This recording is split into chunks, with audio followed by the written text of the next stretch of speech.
Hello सबको।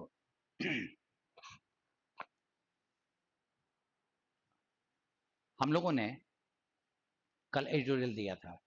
आप लोगों में से बहुत सारे लोगों को ये नहीं पता चला कि एडिटोरियल जैसे कुछ लोगों ने पूछा था, क्योंकि मैंने आपका कमेंट्स पढ़ा और अच्छा लगा। इंथुजियास्टिकली आप लोगों ने अपने कमेंट्स दिए, सजेशंस भी दिए।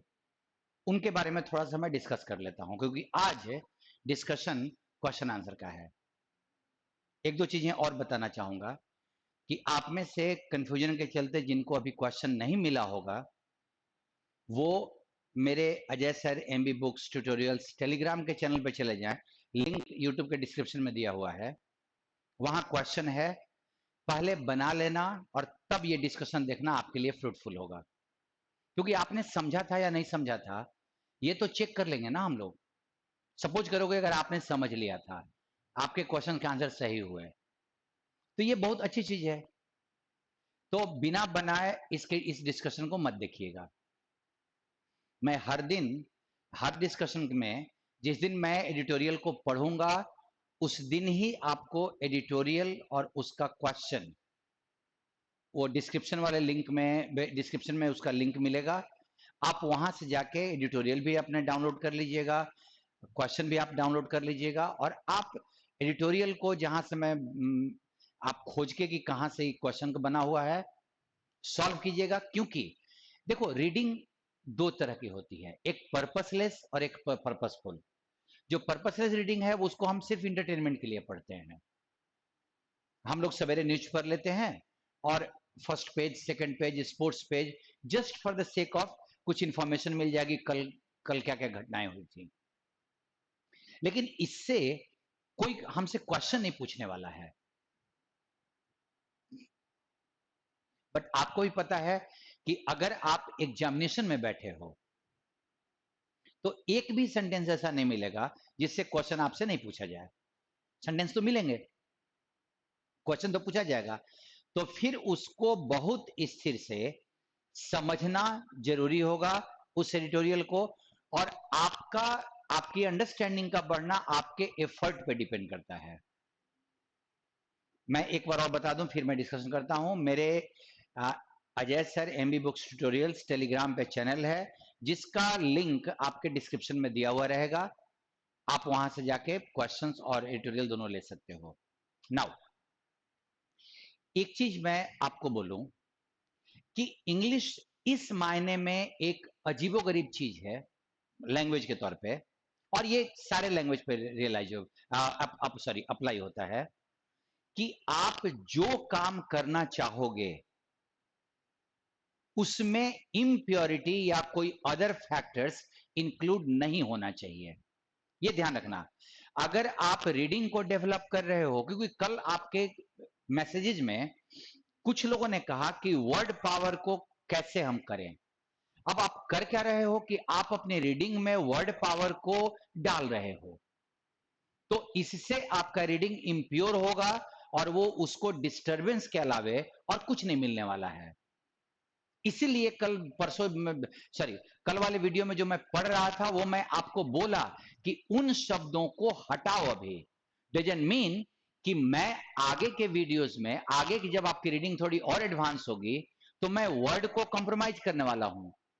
मैं वर्ड पे आऊंगा, मैं ग्रामर पे आऊंगा, बट अभी का पर्पस यह है कि आपकी अंडरस्टैंडिंग स्मूथ हो। और इसमें कंसिडरेशन अगर वर्ड्स का जुड़ेगा, अगर ग्रामर का जुड़ेगा, तो इसका एक ही रिजल्टेंट आने वाला है कि आपकी पढ़ाई डिस्टर्ब होने वाली है। देखो, आपने बहुत जगह पे देखा होगा, मैं पर्टिकुलरली अपने बिहार की बात करूं तो यहां पे एक इंटरनेशनल टूरिस्ट प्लेस है, जैसे बोधगया आप ले लो। वहां पे छोटे छोटे दुकानदार को, टैक्सी वाले को, सबको अंग्रेजी बोलने आता है। क्यों? क्योंकि उसने उस चीज का प्रैक्टिस किया। इसका मतलब ये नहीं है कि उसको टेंस, वॉइस, मॉडल, कंप्रीहेंशन, इसका कंसेप्ट है, उसको पढ़ने भी नहीं आता होगा, बट वो कंफर्टेबली बोल लेता है क्योंकि उसने उसको डेवलप किया है, प्रैक्टिस किया उसका। सेम थियरी आप अपने दिमाग में रखो कि अगर आपको रीडिंग डेवलप करना है, अगर मैं उस टैक्सी वाले को बोलूं कि भाई तुम पहले टेंस पढ़ लो तो तुमको बोलने आएगा, तो ध्यान रखो वो पूरी जिंदगी बीत जाएगी, वो बोलना नहीं सीख पाएगा। बोलने के लिए एक रिक्वायरमेंट है, बोलो। ग्रामेटिकली शुद्ध बाद में होगा, सुन सुन के होगा। पढ़ने के लिए एक रिक्वायरमेंट है, पढ़ो। वो मत करो जो अल्टीमेट जरूरत है। मेरे को सारे वर्ड का मीनिंग आना चाहिए, मेरे को सेंटेंस का स्ट्रक्चर पता होना चाहिए। ये अभी अगर डालोगे तो बिगिनिंग स्टेज में ये सारे काम का यही तो हुआ है हमारे साथ। बचपन से हमको बोला गया ग्रामर पढ़ो, रीडिंग आएगा। जब आप रीडिंग करने लगे, ग्रामर का कोई यूज नहीं दिखाई पड़ रहा है। वर्ड पावर मजबूत करो। तुमने किसी आज तक किसी ने तुमने किसी का भी वर्ड पावर मजबूत नहीं देखा होगा, तो तुम कैसे ये ख्वाब डाल रहे हो? वर्ड्स अनलिमिटेड हैं, इतने मिलेंगे तुमको कि तुम परेशान हो जाओगे। तुम उसको एक प्रोसेस में डालो, वो डेवलप करो, बट उससे अपनी रीडिंग को मत गाइड करो, क्योंकि वो कमजोर रहेगा, आने वाले वर्षों तक कमजोर रहेगा। सो आपकी रीडिंग अगले कुछ 10 दिन, 15 दिन, फोर्टनाइट, मंथ, 2 मंथ्स, मुझे लगता है कि स्मूथ हो जाएगा।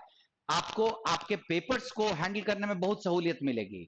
बट अगर इसमें कोई कंसिडरेशन डाले तो वो जो 2 महीना 3 महीने की मैं बात कर रहा हूं, वो पता नहीं कितने महीने चल जाएगा, या होगा कि भी नहीं होगा। यही तो हमारे साथ आज तक हुआ है। दैट इज वाई मैं आपसे एक बात बोलता हूं कि तुम रीडिंग को प्रायोरिटी दो। और जहां मैंने कहा कि यहां से क्वेश्चन बना, तुमने देखा पेपर को, वहां से क्वेश्चन बना है, उसको स्थिर से पहले समझो। क्वेश्चन को सामने रख के नहीं, पहले उसको स्थिर से समझो, क्योंकि ऑप्शन में मैं कंफ्यूजन क्रिएट करूंगा आपको, ये देखने के लिए कि आपके पास सोचने की क्लैरिटी आएगी। और क्वेश्चन आसान नहीं मैं दूंगा, ये ध्यान रखना। हाँ, इस बार का क्वेश्चन टफ है, no doubt is there, but मैं क्वेश्चंस अभी अभी जैसे भी है, आप अभी उसको क्या बोलूंगा, झेलो ही। मैं क्वेश्चन को करूंगा, उसमें अंडरस्टैंडिंग की बहुत वैरायटी ले आऊंगा। ये शुरू हुआ है। आप में से बहुत सारे लोगों ने कहा कि कंटिन्यू कीजिएगा, मैं करूंगा कंटिन्यू, और बहुत दिनों तक कंटिन्यू करूंगा। ये शायद मेरे लिए, जिस ख्वाब को मैं देखा ना कि लोगों की अंग्रेजी को कैसे सीखना चाहिए, वो उस ख्वाब को पूरा होते हुए मैं देख रहा हूं। मैं इससे सारे चीजों को मैं इलाज कर रहा हूं। ग्रामर पढ़ना होगा ना, कभी मेरे से मिल लेना। और हाँ, किसी ने कहा था कि कमेंट्स में कि मैं ऑफलाइन अपने पेड कोर्सेज में बहुत सारी चीजें बताता हूं। बिलीव मी भाई, कि जो चीजें मैं जानता हूं, जब मैं पढ़ाता हूं तो मैं अपने आप को रोकता नहीं, मैं सब चीजें बताता हूं। मैं नहीं रोकता अपने आप को। कैसे रोकूंगा? रोकूंगा तो लगेगा कि सेलेक्टिवली बताना है। नहीं, सिलेक्टिव नहीं होता मैं। और मेरा अभी का एजेंडा बहुत क्लियर है। तुम भी अपना एजेंडा सिमिलर रखो कि तुमको अपने रीडिंग, जो लैंग्वेज की सबसे इंपॉर्टेंट चीज है, उसको तुम मजबूत करने के लिए पढ़ रहे हो। तुमसे उस अंडरस्टैंडिंग पे कुछ भी कोई घुमाए, वो तुम सोचने, अपनी सोच डेवलप करने के लिए पढ़ रहे हो। बस ये दो एजेंडा अपने पास रखो, नथिंग एल्स। चलो, अब हम लोग अपने क्वेश्चंस पे आते हैं। मैंने क्वेश्चन दिया था आपको, और ये तुमको भी लगा होगा ना कि ये मेरा बनाया हुआ क्वेश्चन है। अब आपके पास दो शशि थरूर वाले में से, अब देखो, मैं क्या बोलूं। किसी ने कहा था कि मेरे को बाकी सब नहीं समझ में आ गया, शशि थरूर वाले में मेरे को समझने में दिक्कत हुई। प्रॉब्लम ये है कि तुम्हारे दिमाग में शायद ये साइकोलॉजिकली बैठा हुआ है कि शशि थरूर की अंग्रेजी बहुत अच्छी है, वो टफ वर्ड्स का इस्तेमाल करते हैं। वो करते होंगे, लेकिन कितने टफ वर्ड्स हैं? क्या वो किसी सेंटेंस में सारे के सारे टफ वर्ड्स होते हैं? ऐसा नहीं होता भाई। तुम साइकोलॉजी से परेशान हो, तुमको पहले से, तुम सारे प्रॉस एंड कॉन से मुक्त हो पहले पढ़ने के समय में। ये है, ये है, ये है। हम अपने विचारों से ज्यादा परेशान होते हैं हकीकत के बदले। हम सोचते बहुत ज्यादा हैं, और वो सोच में प्रैक्टिकलिटी नहीं है, कहीं सुनी बातें हैं। मैं बोल रहा हूं कि सामने रखो, प्रैक्टिकलिटी देखो, और उस पर जज करो। अब जरा तुम ध्यान देखो, जब तुम्हें क्वेश्चन मिला, अब इसे थ्रू तुम अभी बोलो ना, तो ये बैंकिंग से ऊपर लेवल के क्वेश्चंस हैं। बैंकिंग के ऑफिसर ग्रेड से ऊपर लेवल के क्वेश्चंस है। सो तुम क्वेश्चन जो झेलोगे ना वो बहुत अच्छे लेवल पे। अगर मैं तुमको बोलूं कि अगर मैंने तुमको कंप्रीहेंशन आउट ही कर दिया, जैसे आजकल इंडिया में क्वेश्चन पेपर लीक होता है, अगर मैंने लिख ही कर दिया कि कंप्रीहेंशन कहां से है, तो मैं आसान क्वेश्चन क्यों पूछूं तुमसे, आसान ऑप्शन क्यों बनाऊं? वो तो तुमको साइकोलॉजिकली सेटिस्फाई करने की है। हाँ, तुमको परेशान करना होगा तो मैं करूंगा। अब देखो, what is the implied meaning of the last sentence of the passage. मैंने बोला कि वो जो कंप्रीहेंशन जहां से मैंने क्वेश्चन बनाया था उसके लास्ट सेंटेंस का इंप्लाइड मीनिंग, इंप्लाइड होता है ना, तो इसका मतलब कि जो तुम सेंटेंस पढ़ रहे हो उसका मीनिंग मैं नहीं पूछ रहा हूं, उससे जो तुम कंक्लूजन निकाल रहे हो कि लेखक ये बोलना चाहता है, इंप्लाइड का मतलब इनडायरेक्ट मीनिंग, छुपा हुआ मीनिंग। अब तुम जरा ध्यान देना, तुम्हारा लास्ट सेंटेंस क्या लिखा हुआ है? लिखा हुआ यह है कि if the government and opposition can come together on such basic matters. अभी ध्यान रखना, पूरे कंप्रीहेंशन में से एक सेंटेंस में मैंने क्वेश्चन बनाया है। अब यह जानना चाहूंगा मैं कि तुम इसकी पूरी बात अच्छे से समझे हो या नहीं समझे हो।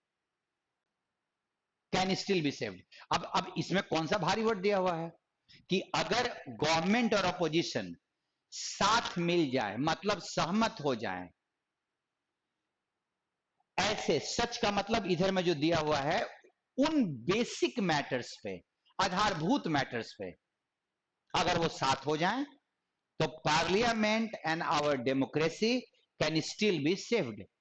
तो पार्लियामेंट और डेमोक्रेसी को अभी भी बचाया जा सकता है, ये मीनिंग है। अब इससे ऑप्शन बनाना है तो राइटर जिसने जो क्वेश्चन बना रहा है उसके हिसाब से तो दिमाग में अपना फ्री है वो। अब जरा पढ़ें आप ऑप्शन। ऑप्शन नंबर ए लिखा हुआ है, our democracy can not be saved. हम अपने डेमोक्रेसी को नहीं बचा सकते अनलेस। अब अनलेस के साथ एक बड़ा इंटरेस्टिंग चीज ये है, मैं थोड़ा सा इसको बड़ा कर लेता हूं ताकि आपको दिखाई पड़े क्लियरली।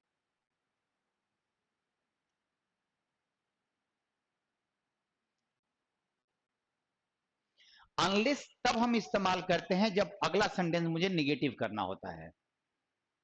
तो इस सेंटेंस में इफ लगा हुआ है और इफ का ये वाला लिसन नॉट का मीनिंग में है, डज नॉट लिसन वाला मीनिंग है। सो हमारे डेमोक्रेसी को नहीं बचाया जा सकता अगर गवर्नमेंट ऑपोजिशन की आवाज को न सुने तो। ये उसका मीनिंग है कि नहीं, जरा सोचना कि हमारा सरकार और ऑपोजिशन जब तक साथ नहीं मिलते हैं इन बेसिक मैटर्स पे, तब तक डेमोक्रेसी को नहीं बचाया जा सकता। तो अगर गवर्नमेंट नहीं सुनेगी मतलब साथ नहीं आ रहे हैं, मीनिंग आ रहा है कि नहीं आ रहा है? सोचो, move. Our democracy is bound to fail. हमारी डेमोक्रेसी असफल हो जाएगी अगर गवर्नमेंट ऑपोजिशन के वॉइस को दबाती है तो।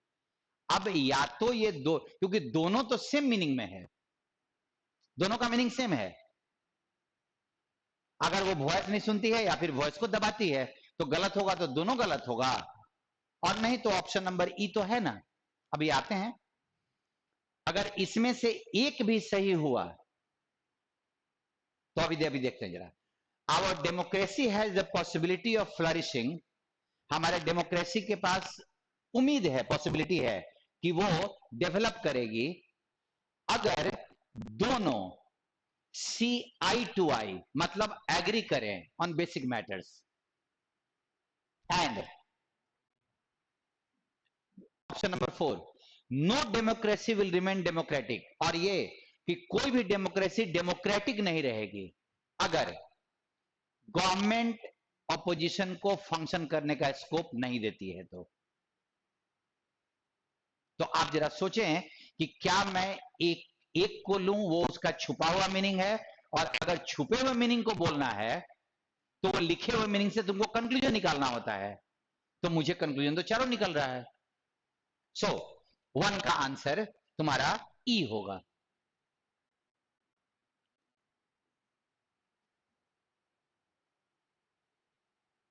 क्वेश्चन नंबर 2,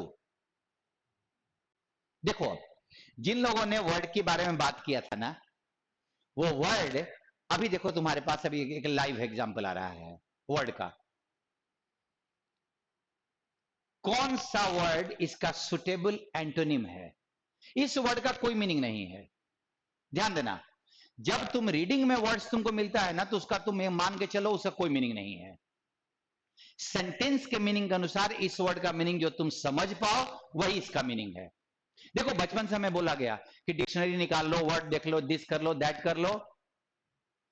ऐसा नहीं होता, तुम सारे वर्ड्स को नहीं कर सकते, और तुम्हारी अंडरस्टैंडिंग कम से कम 2-4 लाख वर्ड का मीनिंग तो एक्सपोज कर ही देगी। इसीलिए वर्ड मीनिंग बढ़ाया जाता है वर्ड डिक्शनरी के किताब से, डिक्शनरी के किताब से नहीं, डिक्शनरी कंसल्ट करने के लिए होता है। मैंने एक आदमी भी नहीं देखा है जिसकी रीडिंग अच्छी खराब हो और उसका वर्ड पावर मजबूत हो, नहीं देखा है मैंने एक भी। तुम्हारा वर्ड पावर, सॉरी, रीडिंग है तुम्हारा मजबूत होगा, वर्ड्स खुद ही पैदा होते जाएंगे, तुमको कुछ करने की जरूरत नहीं है। अब जरा मैं रॉकस को देखता हूं, जरा ध्यान देना।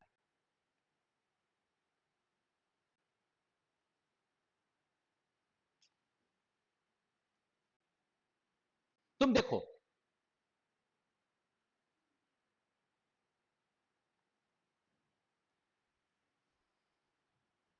और कभी भी अगर किसी वर्ड का मीनिंग गेस करना हो ना, तो उस पूरे सेंटेंस को टारगेट पे करना, पूरे सेंटेंस को।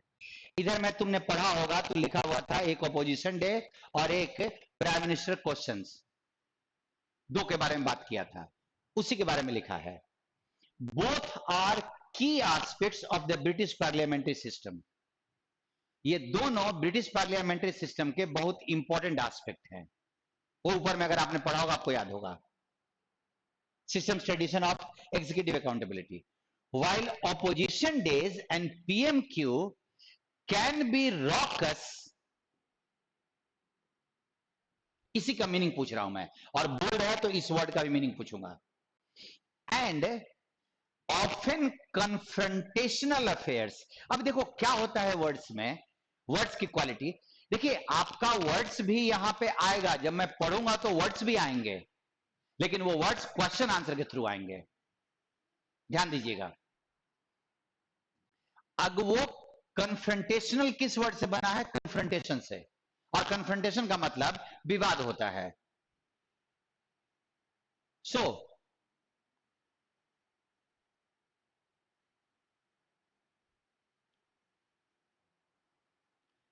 दोनों चीजें परेशान कर सकती हैं।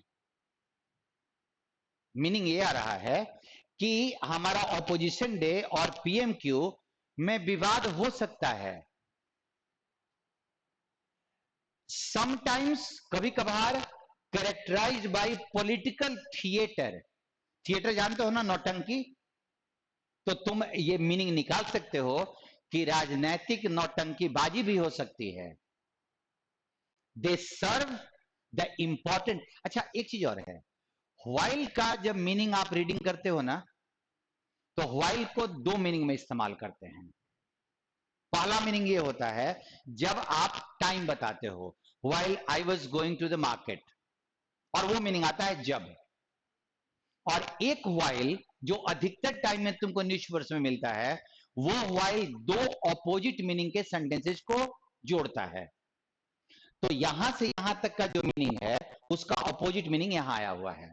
और देखो कि पीएमक्यू और अपोजिशन डे रॉकस हो सकता है, वहां पे विवाद हो सकता है। अब जरा सोचो कि रॉकस का मीनिंग क्या होगा? पॉलिटिकल थिएटर, राजनीतिक नौटंकीबाजी भी हो सकती है, बट वो सर्व, व्हाइल मिले ना तो दूसरे सेंटेंस के पहले बट लगा दो, तुम्हारा मीनिंग हो जाएगा। But they serve the important function of allowing MPs. उनका फंक्शन क्या होता है कि वो एमपी को अलाउ करते हैं कि प्राइम मिनिस्टर गवर्नमेंट को स्क्रूटिनाइज करें, उनकी जांच करें। एंड वो यूके के डेमोक्रेटिक सिस्टम के लिए सेंट्रल हैं। तो यहां जब विवाद हो रहा है तो रॉकस का मतलब भी तो विवाद ही टाइप का कोई आ रहा होगा मीनिंग, सोचिए आप। और अगर मैं वर्ड पे जाऊं, मैं तुमसे पूछा ऑपोजिट मीनिंग, अब हार्श, एक्यूट, ड्राई, डिसऑर्डरली, ये तो सारे सिनोनिम हैं। सोचिए तो, विवाद का अगर कन्फ्रंटेशन की बात अगर हो रही है तो ये तो सिनोनिम है।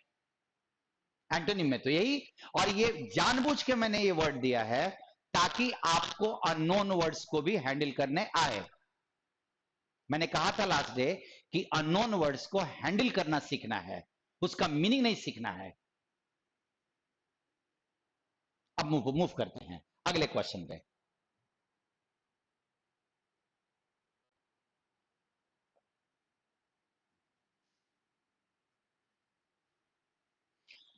What is the meaning of sometimes characterized by political theatre? अभी तो हम लोगों ने बात किया कि थिएटर का मीनिंग क्या होगा। अब ये मीनिंग बहुत आसानी से आपको समझ में आ रहा होगा। ये मीनिंग आपको आराम से समझ में आ रहा होगा। अब जरा सोचो, पॉलिटिकल थिएटर का क्या मीनिंग हो सकता है?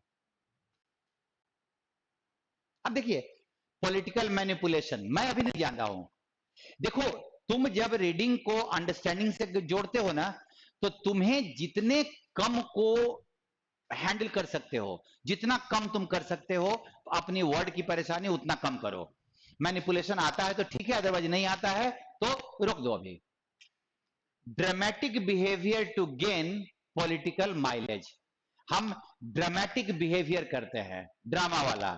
और अगर आ रहा है ये मीनिंग, तो हम काहे को ऑप्शन नंबर वो देखें? हम क्यों देखें कि मेरा और कोई मीनिंग आ रहा है कि नहीं आ रहा है? सो रिमेंबर कि हमारे पास आंसर आ जाएगा 3 का B. Done. Move. Question number 4। Why does the author advocate the adoption of two British parliamentary procedure in the functioning of Indian Parliament? Author क्यों चाह रहा है कि वो दोनों फंक्शन जो ब्रिटिश पार्लियामेंट के थे वो इंडियन पॉलिटिकल सिस्टम में भी एडॉप्ट हो जाए? और तुम तो कंक्लूजन ये निकाल ही सकते हो ना कि आखिर वो क्यों बोल रहे हैं कि प्राइम मिनिस्टर का भी एक क्वेश्चन डे होना चाहिए, ऑपोजिशन को भी एक दिन मिलना चाहिए डिसाइड करने को। क्यों? वो तो तुम सोच सकते हो। अब देखो, ऑप्शन नंबर 1 लिखा हुआ है to satisfy the ego of the opposition, opposition के ईगो को संतुष्ट करने के लिए। To make the government more accountable, government को ज्यादा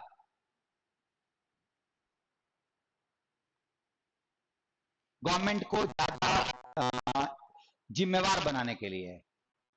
to stop interruption in the functioning of the parliament, parliament में जो रोज रोज बाधा होती है उसको रोकने के लिए, हंगामा जो होता है। To allow the opposition to have their say in the government matters, कि अपोजिशन को हम अलाउ करें कि वो गवर्नमेंट के काम में अपना निर्णय सुनाएं, गवर्नमेंट के डिसीजन में। अब अगर सोचो तो इन दोनों में से कोई दो, ये और ये में से कोई लेना, सॉरी, ये और ये में से कोई लेना है हमको, बी और सी में से। अब जरा सोचो कि पूरे आर्टिकल को तुम्हें सोचना होगा कि थुरूर ने जो आर्टिकल लिखा था उसका बेसिक फंक्शन क्या था। तुम जरा ध्यान दो, तुम अगर शुरुआत में लिखो और शुरुआत से ही तुम अगर देखो तो उसने अपना टोन सेट कर दिया था कि क्या इंडिया का पार्लियामेंट इस तरह से चल सकता है। Many worry that such conduct has thoroughly discredited the legislature in the eyes of the public. बहुत सारे लोग ये चिंता करते हैं कि डिसक्रेडिट लेजिस्लेचर जो सभा होती है, मतलब लोकसभा राज्यसभा, उसको क्रेडिट नहीं मिल रहा है, डिसक्रेडिट मिल रहा है, आलोचना मिल रही है लोगों के नजर में। This should be one more nail in the coffin of democratic system. आपका ये जो पूरा का पूरा लिखा हुआ है वो ये लिखा हुआ है करेंटली ऑल मेजर इत्यादि, कि रोज पार्लियामेंट बंद होता है, सस्पेंड होता है, लोगों को बाहर किया जाता है, मतलब पार्लियामेंट के भीतर बाधा उसके काम में हो रही है। तुम अगर पढ़े होगे तो तुमको आइडिया लगा होगा। सो मेरा जो सेंटेंस था कि क्या मेरे को पार्लियामेंट के फंक्शन को इंटरप्शन से बचाने के लिए या गवर्नमेंट को जिम्मेवार बनाने के लिए, गवर्नमेंट को जिम्मेवार बनाना, देखो पैसेज का जो टोन है, पैसेज का जो पॉइंट ऑफ व्यू है, उसमें तुम्हारा अपना कंक्लूजन नहीं काम करता। क्यों? कंप्रीहेंशन अच्छा है और टफ भी है। कंप्रीहेंशन क्वेश्चन आंसर में बोल रहा हूं कि तुमसे ये रिक्वायरमेंट होता है कि तुमको जो लिखा हुआ है ना उससे बाहर नहीं जाना है, तुमको अपने कंक्लूजन्स नहीं देने होते हैं, क्योंकि अपना कंक्लूजन वो तो पढ़े हुए मैटर पे होता है, जबकि तुमको जो लिखा हुआ है उसी से पूछेगा। व्हाट इज योर ओपिनियन लिखे तो तुम अपना कंक्लूजन दे सकते हो, तब ये गवर्नमेंट को अकाउंटेबल बनाया जा सकता है। लेकिन थ्रू ने लिखा है कि पार्लियामेंट के भीतर बाधा नहीं हो, इसको रोकने के लिए ये दोनों चीजों को इंट्रोड्यूस किया जाए। तुम पढ़ो, अगर फिर से पढ़ोगे ना तो तुमको आइडिया लग जाएगा ये, अगर तुमको अभी भी नहीं समझ में आ रहा है तो। नाउ नेक्स्ट, डेजिग्नेटेड वन का वर्ड का कौन सा सुटेबल रिप्लेसमेंट, मतलब डिजिग्नेटेड को हटा के हम कौन सा वर्ड लगा सकते हैं। अब जरा डेजिग्नेटेड वर्ड को देखो जहां पे भी लिखा हुआ है,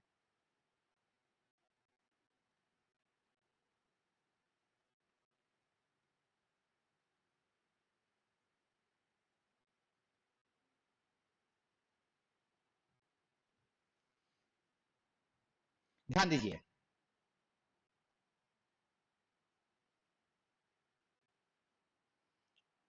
दिस अरेंजमेंट, वो ऊपर वाले जो भी अरेंजमेंट है, इंश्योर्स दैट, इस बात को वो श्योर करता है कि opposition has a designated platform, opposition के पास एक ये प्लेटफॉर्म है।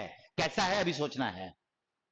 To express its views and priorities within the parliament schedule, कि पार्लियामेंट के शेड्यूल में उसकी जो प्रायोरिटी है और अब जो उसके ओपिनियंस हैं वो उसको व्यक्त करने के लिए उसको एक डेजिग्नेटेड प्लेटफॉर्म मिला हुआ है, या उसको प्लेटफॉर्म मिले। अब तुमसे डेजिग्नेटेड का मतलब पूछ रहा है, देखो तो जरा, पोस्टेड, जज्ड, मार्क्ड, एप्रोप्रिएटेड या स्पेसिफाइड, जो निर्धारित हो। नेचुरली तुम्हारा 5 का ए जाएगा, उसको एक स्पेसिफाइड प्लेटफॉर्म मिल जाएगा जहां पे वो उसको व्यक्त कर सकता है अपना opinion. 6 number, the opposition day would serve the purpose of, opposition day कौन सा पर्पस पूरा करेगा। Making the government agree to the proposal of the opposition, government को एग्री करा देगा प्रपोजल पे। Giving the opposition a role to play as a watch dog, opposition को watch dog की तरह निगरानी करने का मौका मिलेगा। Controlling the arrogance of the government, government के एरोगेंस को कंट्रोल करेगा। Putting a brake on the arbitrariness of the PM, arbitrariness मतलब होता है मनमौजीपन, पीएम के मनमौजीपन को रोकेगा। अब जरा सोचो को, तो तुम यहां पे कौन सा लोग ऐसा जो पैसेज के अनुसार यह सारा चीज हो जाएगा। 6 का, मेरे को लगता है कि ऑपोजिशन डे, ऑपोजिशन की निगरानी, जब वो क्वेश्चन पूछेगा गवर्नमेंट से उसका जवाब चाहेगा तो शायद वो एक निगरानी रखने वाला काम कर रहा है। मुझे तो लग रहा है यही होना चाहिए। सो 6 का तुम्हारा बी होगा, इसका तुम्हारा ए था। 7 नंबर, फ्लैग्रेंट का ऑपोजिट मीनिंग पूछ रहा है।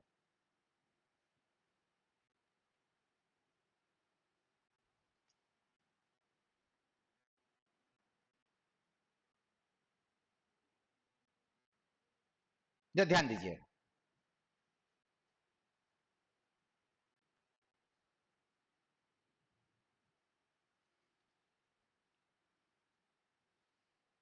a democratic system that is already under from, देखो क्या गड़बड़ हुआ था, मैं तुमको पढ़ के बताता हूं।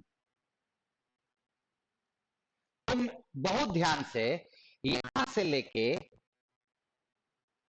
यहां तक के सेंटेंस को देखो, और मैं देखू ना, आप में से जिन लोगों ने कहा था कि वर्ड्स बहुत भारी हैं, मेरा हिसाब से उन वर्ड्स को तुम पहले हटाओ, क्योंकि वो रीडिंग को खराब करेंगे। जरा ध्यान देना। ओवरविनिंग,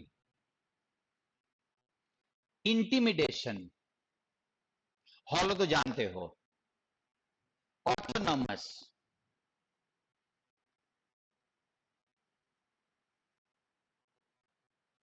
convention, assault.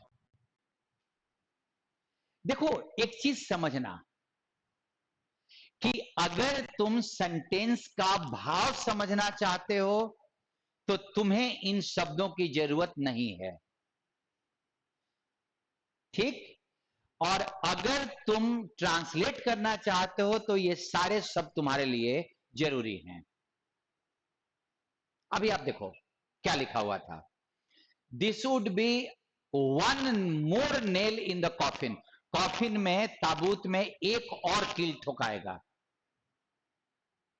In the democratic system, coffin किसका है? डेमोक्रेटिक सिस्टम का, उसमें एक और कील ठोकेगा। That is already under severe dash from a government. जो डेमोक्रेटिक सिस्टम गवर्नमेंट के, अभी देखो ट्रांसलेट करोगे तुमको सॉल्ट चाहिए होगा, लेकिन गवर्नमेंट के द्वारा ऑलरेडी अंडर सीवियर। अब तुम गेस करो क्या मीनिंग आ रहा है। गवर्नमेंट, जो डेमोक्रेटिक सिस्टम गवर्नमेंट के अंडर चला गया है, नीचे दब गया है। आगे देखो, मीडिया डैश। अब तुम रोज सुनते हो अपने इधर में मीडिया को क्या किया जा रहा है, खोखला कर दिया गया है इंस्टीट्यूशन को, सब सुनते हो, बट तुम्हारी नजर में तुम्हारी अपनी पढ़ी हुई चीजें इंपॉर्टेंट नहीं है। तुम्हारी नजर में क्या इंपॉर्टेंट है? इंटिमिडेशन का मतलब क्या होता है। रीडिंग अपने अनुभवों को दिए हुए चीजों पे अप्लाई करने का भी मैटर करता है। प्रेशर बाय इन्वेस्टिगेटिंग एजेंसीज, रोज सुनते हैं हम, ईडी का प्रेशर, सीबीआई का pressure on political opponents, and the governments फ्लैग्रेंट disregard. Regard जानते हो ना, सम्मान, उसका ऑपोजिट फॉर पार्लियामेंट। और गवर्नमेंट पार्लियामेंट को, मैं कन्वेंशन नहीं बोल रहा हूं इसलिए मैंने पार्लियामेंट्री में से पार्लियामेंट निकाला। गवर्नमेंट पार्लियामेंट का अपमान कर रही है इस तरह से। और मैंने जो ऑप्शन दिया था वो तुमसे बोला कि उसका ऑपोजिट मीनिंग चाहिए मेरे को।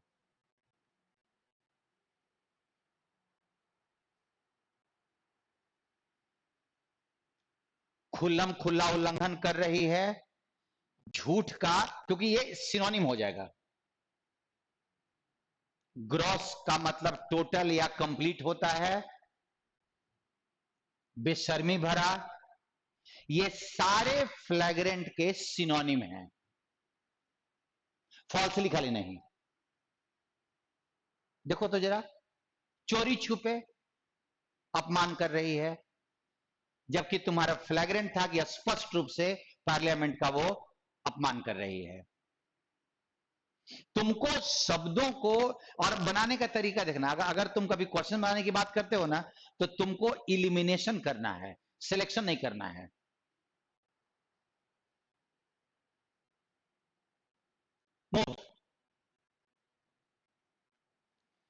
पीएमक्यू कौन सा गोल अचीव नहीं करेगा? अगर प्राइम मिनिस्टर क्वेश्चन का जवाब देंगे, प्राइम मिनिस्टर क्वेश्चन पूछेगा तो कौन सा गोल अचीव नहीं होगा? ये लिखा हुआ है, making the prime minister accountable to the opposition. Prime minister एक अपोजिशन के प्रति जवाबदेह बनेंगे। दूसरा, giving the opposition leader and the bank bench MPs voice their concern directly to the PM. जो बैक बेंच एमपीज हैं और जो ऑपोजिशन लीडर हैं, वो अपने चिंताओं को डायरेक्टली पीएम को बता सकते हैं। और पर्सनल रिएक्शन और ओपिनियन भी पीएम का मिलेगा बहुत सारे मुद्दों पर। जरा ध्यान देना तो पीएमक्यू में क्या होता है, क्या लिखा था थरूर ने।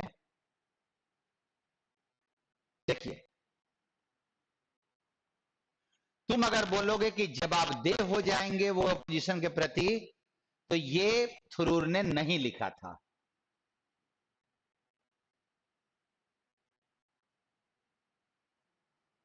देखिए पीएमक्यू के बारे में लिखा हुआ था, a widely watched parliamentary event in the US kingdom where MPs have the opportunity to question the prime minister over various issues.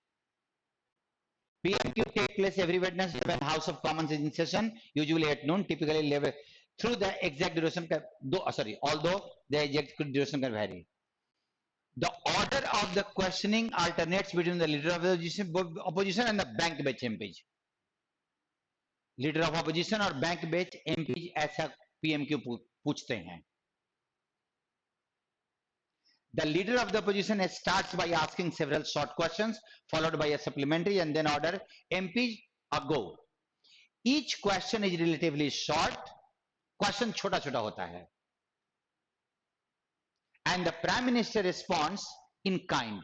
और प्राइम मिनिस्टर भी उसी तरह से जवाब देते हैं। इन काइंड का मतलब वो भी। PMQs are known for spirited exchange. Exchange वो जो क्वेश्चन का होता है। And an immensely popular television viewing in the world. अब जरा सोचो कि तुम्हारे पास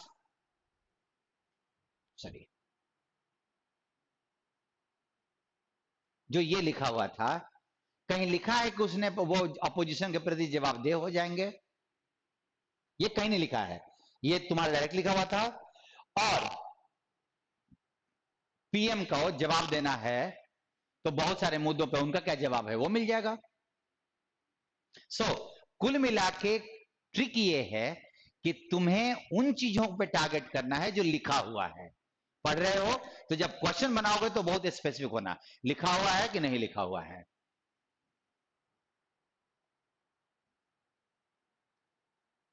इसके अलावे तुम्हारे पास जो क्वेश्चंस थे, मैं उसका आंसर मैंने यहां दिया हुआ है।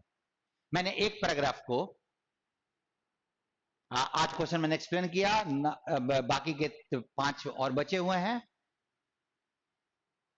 और इनको आप ध्यान से देखिएगा। मैं इसको अपने नेक्स्ट वीडियो को नेक्स्ट स्टार्ट करने के पहले, नेक्स्ट वाला आर्टिकल आपको देने के पहले इन क्वेश्चंस को एक बार और एक्सप्लेन कर दूंगा। थैंक यू आप लोगों को।